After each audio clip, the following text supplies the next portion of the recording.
Hello everyone, welcome to global online. Myself Priyanka आप सभी का स्वागत करती हूँ आज के हमारे सेशन में।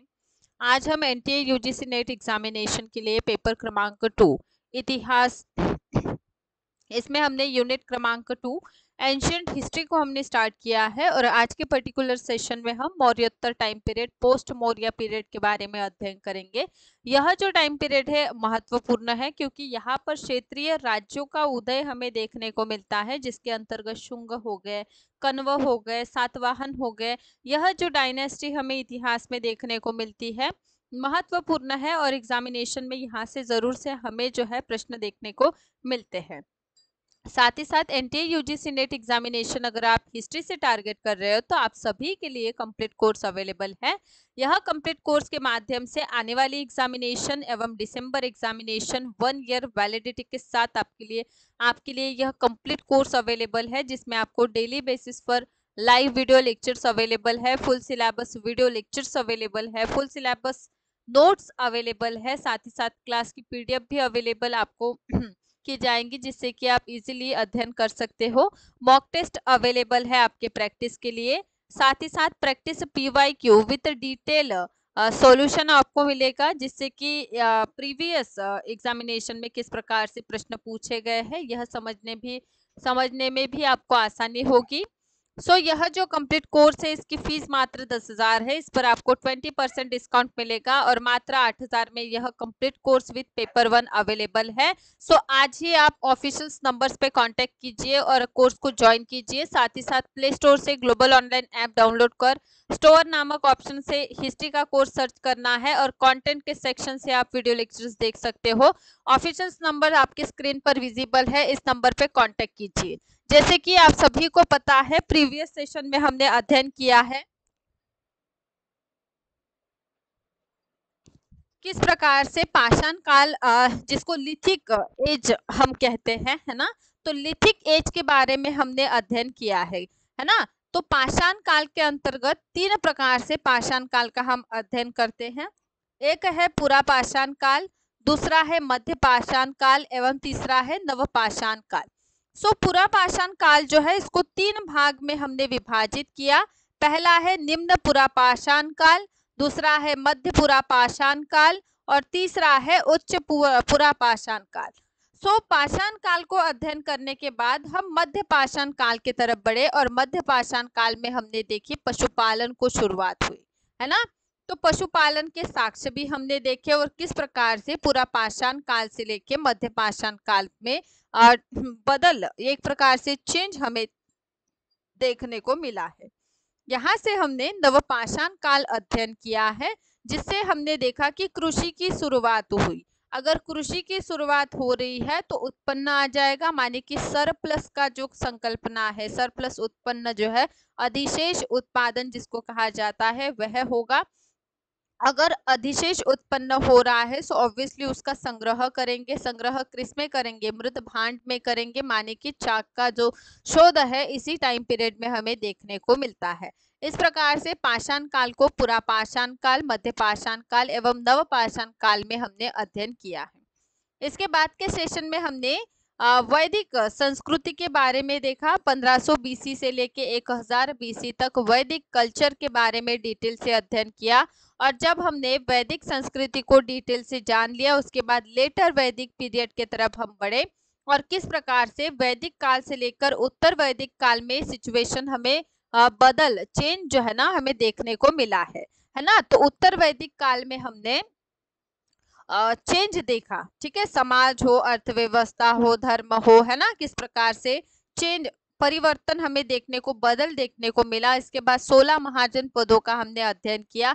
16 महाजन पदों में सर्वश्रेष्ठ जो हमें देखने को मिला वह मगध है। मगध का उदय, साथ ही साथ मगध में सबसे प्राचीनतम बृहद्रथ वंश, साथ ही साथ हर्यक वंश एवं शुशुनाग वंश का अध्ययन हमने डिटेल से किया है ना। इसके बाद विदेशी आक्रमण वह हम अगले सेशन में पढ़ेंगे। और अभी लास्ट सेशन जो हमने समाप्त किया है, सबसे पहले मौर्य टाइम पीरियड का राजनीतिक इतिहास के बारे में डिटेल से अध्ययन किया। और राजनीतिक इतिहास में हमने सबसे पहले मौर्य डायनेस्टी के संस्थापक के बारे में जाना, जो कि चंद्रगुप्त मौर्य है। तो डिटेल से चंद्रगुप्त मौर्य के बारे में अध्ययन करने के बाद हम बिंदुसार की तरफ बढ़े, है ना। तो बिंदुसार के बाद हमने अशोक के अध्ययन किया है, और साथ ही साथ मौर्यकालीन समाज, अर्थव्यवस्था, धर्म किस प्रकार से था, ये सब बातें हमने डिटेल से जान ली।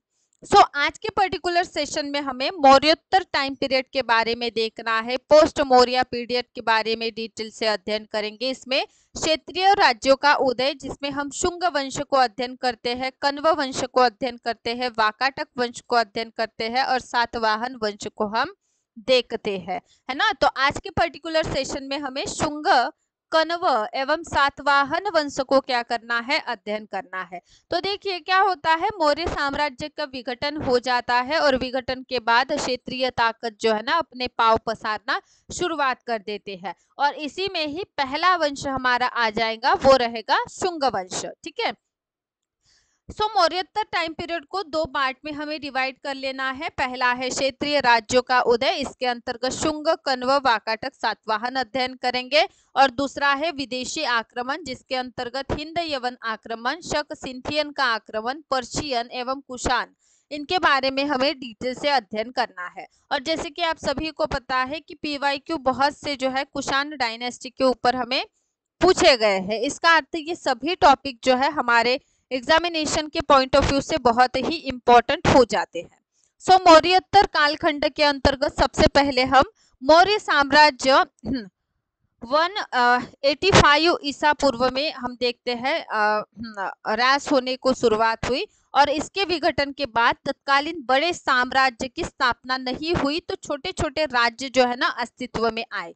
और यह जो छोटे छोटे राज्य है, इनके संस्थापक जो थे वह ब्राह्मण थे, इसलिए मौर्योत्तर टाइम पीरियड को ब्राह्मण राज्य की भी संज्ञा हमें देते हुए देखने को मिलती है। तो मगध में हम देखते हैं शुंग डायनेस्टी 185 ईसा पूर्व से लेके 73 ईसा पूर्व तक हम देखेंगे। इसके बाद आंध्र सातवाहन वंश हम अध्ययन करने वाले हैं। तो पोस्ट मौर्य पीरियड में हिस्ट्री जो है ना हम देखते हैं कि किस प्रकार से शुंगा डायनेस्टी की स्थापना हुई। ठीक है। तो शुंग डायनेस्टी के बारे में अगर हम अध्ययन कर रहे हैं, तो सबसे महत्वपूर्ण बात कि इसके संस्थापक कौन है। तो शुंग डायनेस्टी के संस्थापक है पुष्पमित्र शुंग।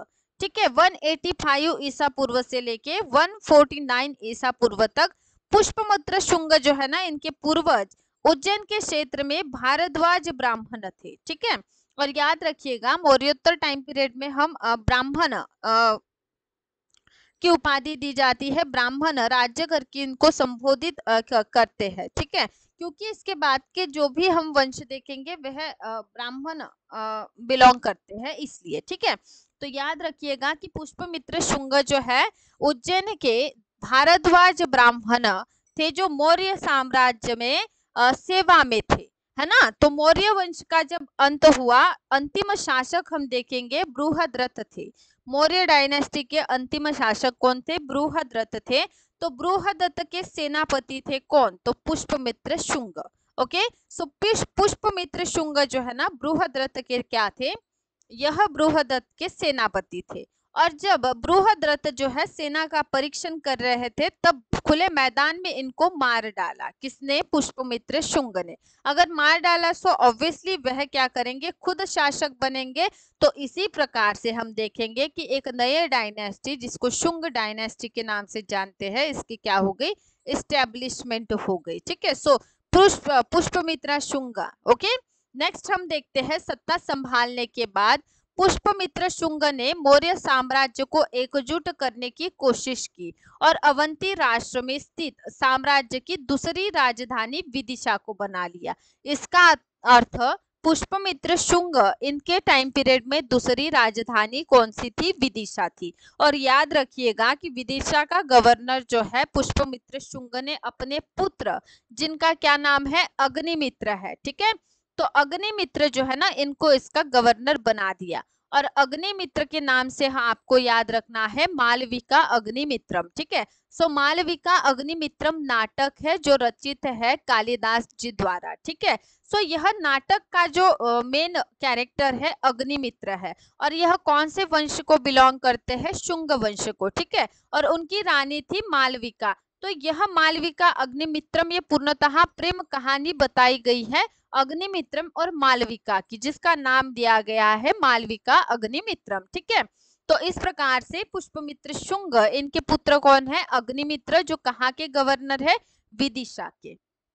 ओके, सो पुष्पमित्र शुंग के समय 2 सैनिकी अभियान हुए हैं। ठीक है, या फिर इनकी 2 सैनिकी उपलब्धियां मानी जाती है। पहला है इन्होंने विदर्भ को जीता और सेकंड है यवन आक्रमण को इन्होंने विफल किया। तो विदर्भ जब इन्होंने जीता, क्योंकि यज्ञ सेन करके यहाँ के शासक विदर्भ के हुआ करते थे, जिन्होंने खुद को स्वतंत्र घोषित किया, इसीलिए पुष्पमित्र शुंग जो है इन पर आक्रमण करते हैं।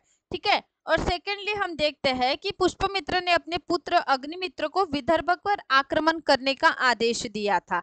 और इस हमले में जो है ना हम देखते हैं कि दूसरा यवन आक्रमणों में ट्रेमेंडियस के नेतृत्व में पहला आक्रमण होता है और दूसरा मेरेंडर के आक्रमण करता है। तो इस प्रकार से पुष्पमित्र के समय 2 प्रमुख विजय अभियान रहे हैं, जो पहला विदर्भ का है और सेकंड हम देखते हैं यवन का भी आक्रमण हमें देखने को मिलता है। ठीक है, तो यहाँ तक की बातें सभी को क्लियर है।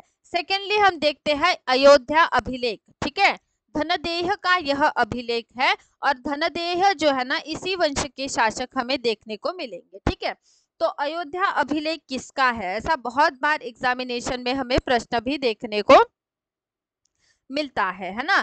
तो यह अभिलेख है धनदेह का अयोध्या अभिलेख। ठीक है, तो यह अभिलेख से हमें पुष्पमित्र शुंग, कौन है यह? तो पुष्पमित्र शुंग शुंगा डायनेस्टी के संस्थापक है। इन्होंने 2 बार अश्वमेध यज्ञ किए। अब यह राज्य विस्तार का ही प्रतीक माना जाता है अश्वमेध यज्ञ। तो अश्वमेध यज्ञ के बारे में हमें जानकारी मिलती है कौन से अभिलेख से? तो धनदेय क्या अयोध्या अभिलेख से। पहला यज्ञ इन्होंने राज्याभिषेक के तुरंत बाद किया और दूसरा जो है ना हिंद यवन आक्रमण जब हुआ था तो उसके उपलक्ष्य में इन्होंने जो है ना किया था, पतंजलि ने कराया था। इन्होंने बौद्ध मठों को नष्ट किया और बौद्ध भिक्षुओं को भी हत्या की, उनकी उत्पीड़ना हमें देखने को मिलती है। और शुंग राजा जो है ना इन्होंने भरभूति स्तूप को भी ये किया था, तटजोड़ किया था, माने ये किया कराया गया था इनके टाइम पीरियड में। याद रखिएगा कि जब पुष्पमित्र शुंग आते हैं यह संस्थापक रहेंगे। ठीक है, और संस्थापक के बाद इनके पुत्र, इनके उत्तराधिकारी कौन थे? अग्निमित्र थे। कौन थे इनके उत्तराधिकारी? अग्निमित्र। ठीक है, तो अग्निमित्र 149 ईसा पूर्व से लेके 141 ईसा पूर्व तक है ना। और कालिदास जी का नाटक है मालविका अग्निमित्रम और यह नाटक के जो नायक है वह कौन है? अग्निमित्र है। ठीक है, इसके बाद सुज्येष्ठ और वसुमित्र शासक होते हैं। तो आपको सीरीज याद रख लेनी है। अग्निमित्र के बाद सुज्येष्ठ आ जाएंगे, सुज्येष्ठ। ओके, उसके बाद वसुमित्र। ठीक है, जब वसुमित्र शासक होते हैं इनके बाद आते हैं वज्रमित्र। ठीक है, वज्रमित्र जो होते हैं ना इनके पुत्र होते हैं काशीपुत्र भागभद्र करके। ठीक है, और यह काशीपुत्र भागभद्र क्यों इंपॉर्टेंट है? क्योंकि मैंने आपको देखिए हेलियोडोरस का बेस नगर का गरुड़ स्तंभ लेख के बारे में अध्ययन कराया था, डिटेल से हमने देखा था। तो यह जो गरुड़ स्तंभ लेख है हेलियोडोरस का है और हेलियोडोरस ने जो है ना काशीपुत्र भागभद्र जो है ना इसके बारे में उल्लेख किया है। ठीक है, तो अपने दरबार में हिंद यवन शासक एंट्रियोकस ने अपने राजदूत हेलियोडोरस के ने जो है ना वासुदेव के सम्मान में बेसनगर का गरुड़ स्तंभ लेख जो है ना उत्कीर्ण कराया है। तो यह बात हमने कहा देख ली थी जब हमने अध्ययन किया था किसके बारे में? तो जब हमने अध्ययन किया था पुरातत्वीय साक्ष्य जो है ना इसके अंतर्गत यह महत्वपूर्ण टॉपिक मैंने आपको क्लियर कराया था। तो इसके बाद देखिए शुंग के मगध कण्व के हाथ में आ जाती है। शुंग डायनेस्टी के बाद मगध में कण्व का राज्य आता है। तो याद रखिएगा कि शुंग के अंतिम शासक थे देवभूति करके। तो यह देवभूति जो है ना बहुत ही विलासी ऐसा शासक था। तो इसके टाइम पीरियड में मतलब जब देवभूति का टाइम पीरियड चल रहा था तब उनके मंत्री थे जिनका नाम था वासुदेव। तो वासुदेव जो है ना इनकी हत्या कर देते हैं और अपने नए वंश की संस्थापना करते हैं जिसको कण्व के रूप में या फिर कानवायन के रूप में भी इतिहास में जाना जाता है। यह भी ब्राह्मण मूल के ही थे। तो कण्व डायनेस्टी में वासुमित्र, उसके बाद भूमिमित्र, नारायण सुशर्मन। ठीक है, तो वायु पुराण के अनुसार सातवाहन में कण्व वंश के अंतिम शासक जो थे सुशर्मन थे। तो सुशर्मन की हत्या जो है ना सीमुख करते हैं और नए वंश की स्थापना करते हैं जो कि हो जाएगा हमारा सातवाहन वंश। ठीक है, कौन सा वंश आ जाएगा? सातवाहन। ठीक है, तो इस प्रकार से हमने शुंग एवं कण्वों के बारे में डिटेल से अध्ययन किया है। ठीक है, तो इसके बाद हम बढ़ जाएंगे हमारे महत्वपूर्ण एक और डायनेस्टी जो है सातवाहन वंश। ठीक है, सो दक्षिण भारत में उत्तर की तरह मौर्य साम्राज्य के खंडर पर नवन वंश का स्थापना होती है, इस्टेब्लिशमेंट हमें देखने को मिलती है ना, जो कि हो जाएंगे हमारे सातवाहन, है ना। प्रतिष्ठान में सातवाहन, प्रतिष्ठान माने पैठन। ठीक है, सातवाहन ने पहली शताब्दी से लेके तीसरी शताब्दी ईस्वी तक जो है ना शासन किया है।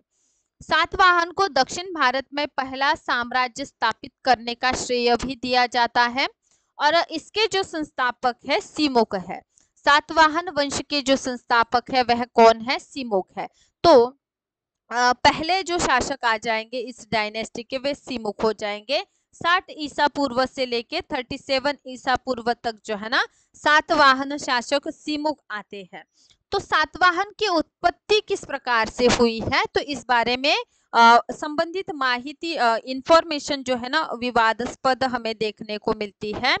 लेकिन सातवाहन वंश के जो संस्थापक है सीमुक ने की है। ठीक है, आंध्र तथा गोदावरी एवं कृष्णा नदी के बीच जो है ना हमें देखने को मिलता है सातवाहन वंश। इनको इतिहास में आंध्र वंश, सातवाहन वंश या फिर आंध्र सातवाहन वंश के नाम से भी जानते हैं। ठीक है, सो सीमुक का मूल निवास स्थान बेल्लारी में बताया गया है कि यह जो मूल रूप से थे सातवाहन शासक बेल्लारी के थे, जहां सातवाहनों की बस्ती थी और इस वंश को आंध्र सातवाहन या फिर आंध्र सातवाहन वंश के नाम से भी जानते हैं। सीमुक ने 60 ईसा पूर्व से लेके 37 ईसा पूर्व तक जो है ना शासन किया। सीमुक के हत्या के बाद जो है ना इनके भाई थे कृष्ण करके। ठीक है, सो कृष्ण प्रथम जो है ना जिनको कान्ह के नाम से भी जानते हैं शासक बने। तो आपको याद रखना है कि सातवाहन वंश जो है ना सातवाहन, इनके संस्थापक कौन है? सातवाहन के संस्थापक है सीमुक। कौन है? सीमुक है। ठीक है, और सीमुक जो है ना इसके बाद इनके पुत्र नहीं आते तो इनके भाई जो है ना कृष्ण वह क्या हो जाते हैं? शासक होते हैं। ठीक है, तो यह बात या फिर यह जो क्रोनोलॉजी है इसको भी आपको ध्यान में रखना है क्योंकि सातवाहन वंश के संस्थापक सीमुक थे और उनके बाद उनके भाई माने कि कृष्ण जो है ना वह शासक बने। तो कृष्ण के समय हम देखते हैं कि सातवाहन सत्ता का विस्तार हुआ और इनका विस्तार जो है ना नासिक, महाराष्ट्र नासिक तक जो है ना फैलाव हमें देखने को मिलता है सातवाहन वंश का। ठीक है, ओके, दो शासक हो गए। इसके बाद आते हैं सातकर्णी प्रथम। ठीक है, 20 बीसी से लेके 1 बीसी तक। ठीक है, 2 ईसा पूर्व तक आ जाएंगे सातकर्णी प्रथम। सो सातकर्णी सातवाहन वंश के तीसरे महत्वपूर्ण शासक हमें देखने को मिलते हैं। पहले सीमुक है, दूसरे कृष्ण है और तीसरे हो जाएंगे सातकर्णी प्रथम। सातवाहन वंश का पहला शासक जिसने सातकर्णी की उपाधि धारण की। तो यह भी प्रश्न बहुत बार जो है ना एग्जामिनेशन में पूछा गया है कि पहले शासक, अभी देखिए बहुत बार हमें लगता है कि संस्थापक सीमुक है तो हो सकता है वही पहले शासक हुए हो, ऐसा नहीं है। तो सातकर्णी उपाधि ग्रहण करने वाले सातकर्णी प्रथम थे, है ना। सातवाहन शासक सातकर्णी प्रथम, है ना, यह वास्तविक संस्थापक माने जाते हैं। ठीक है, और इनकी राजधानी जो है ना प्रतिष्ठान पैठन थी, है ना। तो सातवाहन वंश की जो सातवाहन वंश की हमें जो देखने को मिलती है राजधानी, कैपिटल क्या थी?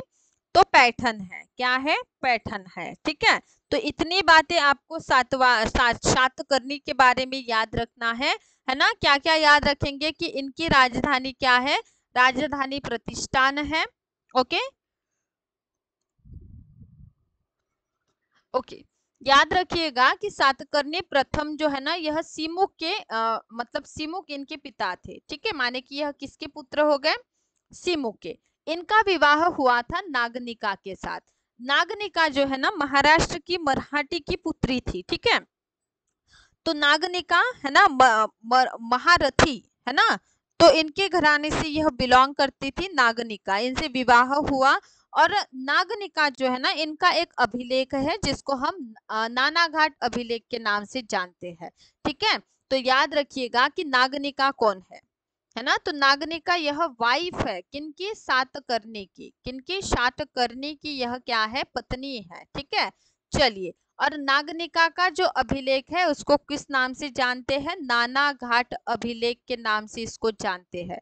इसका अर्थ नागनिका, इनके अभिलेख कौन सा है, नाना घाट अभिलेख है ना। और इसमें ऑब्वियसली किसकी इंफॉर्मेशन मिलेंगी, सातकर्णी, माने कि इनके हस्बैंड के बारे में इन्होंने इस अभिलेख में हमें इंफॉर्मेशन दी है कि किस प्रकार से सातकर्णी प्रथम इनका साम्राज्य था, है ना। साम्राज्य विस्तार के बारे में इन्होंने बताया है कि पश्चिम में मालवा, अनूप हो गया, नर्मदा नदी, है ना, विदर्भ तक इनका फैलाव राज्य का था। साथ ही साथ कलिंग शासक खारवेल के साथ जो है सातकर्णी प्रथम का युद्ध हुआ है। तो यह इंफॉर्मेशन कहाँ से मिलती है, तो नानाघाट अभिलेख से हमें मिलती है। ओके, चलिए, तो आगे हम देखते हैं कि नानाघाट अभिलेख में सातकर्णी ने पश्चिम में मालव, है ना, नर्मदा क्षेत्र या फिर विदर्भ तक अपना अधिकार प्रस्थापित कर लिया था। और कलिंग के शासक थे खारवेल, है ना, चेदी वंश के शासक, ठीक है, यहाँ रहेगा कलिंग। तो कलिंग के शासक थे कौन, खारवेल। तो इनके साथ लड़ाई हुई, युद्ध हुई, जिससे दक्कन, मध्य पश्चिम प्रांत, कोंकण, ये सभी क्षेत्र जो है ना सातकर्णी के शासन के अंतर्गत आता था। नानाघाट अभिलेख में सातकर्णी प्रथम को दक्षिणापतपति, है ना, सिमुक वंश का धन भी कहा है। साथ ही साथ अप्रतिहात सिमुक वंश का धन, इस प्रकार से गौरव उद्गार इनके लिए हमें देखने को मिलती है। तो इन्होंने 2 अश्वमेध यज्ञ भी किए और साथ ही साथ राजसूय यज्ञ और छोटे जो यज्ञ होते हैं यह सभी संपन्न कराए गए थे। याद रखिएगा कि नानाघाट अभिलेख सातकर्णी प्रथम के बारे में इंफॉर्मेशन देता है जो उनके पत्नी ने उत्कीर्ण कराया था। और सातकर्णी के 2 पुत्र थे जिनमें पहला है शक्तिश्री और दूसरा है वेदश्री। लेकिन जब सातकर्णी प्रथम की मृत्यु होती है तो इनके जो पुत्र है अल्पवयीन हमें देखने को मिलते हैं, इसलिए राज्य कारभार जो संभाला था उनकी पत्नी नागनिका ने संभाला था, ठीक है। तो सातकर्णी प्रथम के बाद जो है ना सातकर्णी द्वितीय, अप्रतिहल, है ना, यह शासक हुए, ठीक है। और सातवाहन वंश के 17वें शासक होते हैं राजा हाल, है ना। तो हाल जो है ना कवि थे, है ना, इन्होंने साहित्य के क्षेत्र में भी गाथा सप्तशती जो रचना है हाल द्वारा रचित है, ठीक है। तो याद रखिएगा कि यह प्राकृत में सप्तशती, जिसको हम कहेंगे गाथा सप्तशती की रचना हाल द्वारा की गई है, ठीक है। तो इसमें क्या है, सप्त, है ना, सही इसको कहा गया है। इसका अर्थ इसमें जो है ना 700 श्लोक हमें देखने को मिलते हैं। कितने, 700 श्लोक हमें देखने को मिलते हैं। और यह श्रृंगारित कविताओं का संकलन है, ठीक है, माने कि ग्राम जीवन की झांकियां जो है ना हमें यहाँ देखने को मिलती है। ओके, हाल जो है ना इनका विवाह लंका की पुत्री लीलावती से हुआ था। और इस प्रकार से हम देखते हैं कि सातवाहन टाइम पीरियड में जो सातकर्णी प्रथम है उनके बाद जो शासक आते थे उतने कर्तव्यगार नहीं थे, लेकिन सातवाहन शासक 17वें नंबर के हाल जो है ना इनके टाइम पीरियड के हमें इंफॉर्मेशन मिलती है, ठीक है। और याद रखिएगा कि लीलव्य यह भी एक प्राकृत रचना है, ठीक है। हाल की सैनिक की जो उपलब्धि है वह दी गई है लीलव्य यह रचना में, ठीक है। तो यह भी एक इंफॉर्मेशन इंपॉर्टेंट हो जाती है। इसके बाद आ जाते हैं गौतमी पुत्र सातकर्णी, ठीक है। तो गौतमी पुत्र सातकर्णी को सातवाहन शक्ति का वास्तविक या फिर विस्तारित करने वाले के नाम से जानते हैं। यह सातवाहन के 23 क्रमांक के शासक थे। और इनके बारे में हमें अभिलेख 2 अभिलेख मिलते हैं जो इनके सैनिक की सफलता और इनके बारे में इंफॉर्मेशन हमें देते हैं, ठीक है। तो याद रखिएगा कि इनका नासिक गुहा प्रशस्ति लेख है, गौतमी बलश्री का नासिक गुहा प्रशस्ति लेख। सो यह नासिक में है, ओके। तो इसमें भी हमें इंफॉर्मेशन मिलती है। चलिए, तो गौतमीपुत्र सातकर्णी जो है नासिक गुहा प्रशस्ति लेख ही इनके बारे में बहुत इंपॉर्टेंट हमें इंफॉर्मेशन मिलता है। ठीक है, तो गौतमीपुत्र सातकर्णी का नासिक गुहा लेख जो है ना, यह महाराष्ट्र के नासिक में उत्कीर्ण है। यह अभिलेख प्राकृत भाषा और ब्राह्मी लिपि में है। यहाँ से हमें शकक्षत्रप नहपान जो है ना, इसके बारे में भी इंफॉर्मेशन मिलती है कि किस प्रकार से इन्होंने भूमि का अनुदान दिया था, है ना। और गौतमीपुत्र सातकर्णी ने नासिक में नहपान के क्षेत्र पर आक्रमण किया और इसमें जो है ना, उसके जो दामाद है ऋषभ उषण दात करके वह भी पराजित होकर मारे गए थे। तो यह इंफॉर्मेशन हमें कहाँ से मिलती है? गौतमीपुत्र सातकर्णी के नासिक गुहा अभिलेख से। उनके जीत के बाद गौतमीपुत्र सातकर्णी को बौद्ध भिक्षु बनाने की अनुमति नहीं थी और हम देखते हैं कि किस प्रकार से इन्होंने कर्जक नामक क्षेत्र दान में दिया था। किनको? बुद्ध संप्रदाय को। ठीक है, गौतमीपुत्र सातकर्णी के जो जोगलथंबी यहाँ से मुद्रा के अवशेष हमें जो है ना प्राप्त हुए हैं।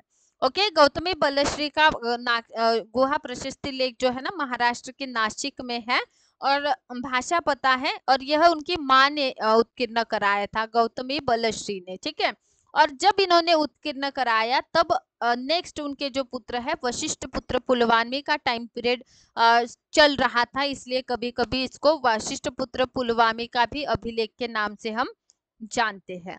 ओके, तो याद रखिएगा कि इस टाइम पीरियड में जो है गौतमी पुत्र सातकर्णी के जो उत्तराधिकारी हुए उसमें वशिष्ठ पुत्र पुलवामी जो 24 क्रमांक के शासक थे, और इनके टाइम पीरियड में उज्जैन में जो है ना शकक्षत्रप चष्टन के उत्तराधिकारी रुद्रदमन के यह समकालीन थे। इसका अर्थ गौतम वशिष्ठ पुत्र पुलवामी जो है ना इसके प्रबल प्रतिस्पर्धी कौन थे? तो रुद्रदमन थे, जो शक शासक थे। कौन से शासक थे? यह शक शासक थे, और इन दोनों में जो है ना संघर्ष हुआ। इसका परिणाम हम देखते हैं कि रुद्रदामन की पुत्री का विवाह हुआ था इनके साथ, है ना, वशिष्ठ पुत्र पुलवामी के साथ। तो इस प्रकार से हम देखते हैं यह पूर्ण डायनेस्टी किनके बारे में? सातवाहन वंश के बारे में। और यहाँ से हमें देखने को मिलता है कि पुलवामी तृतीय जो है, कौन से? पुलमावी तृतीय, यह सातवाहन वंश के अंतिम शासक हुए। ओके, इस प्रकार से एक महत्वपूर्ण घटक जो है ना आज के सेशन में हमने कवर कराया है। तो इसी प्रकार से सेशन को देखते रहिए। सेशन को लाइक कीजिएगा, शेयर कीजिए, चैनल को सब्सक्राइब कीजिए। Thank you so much.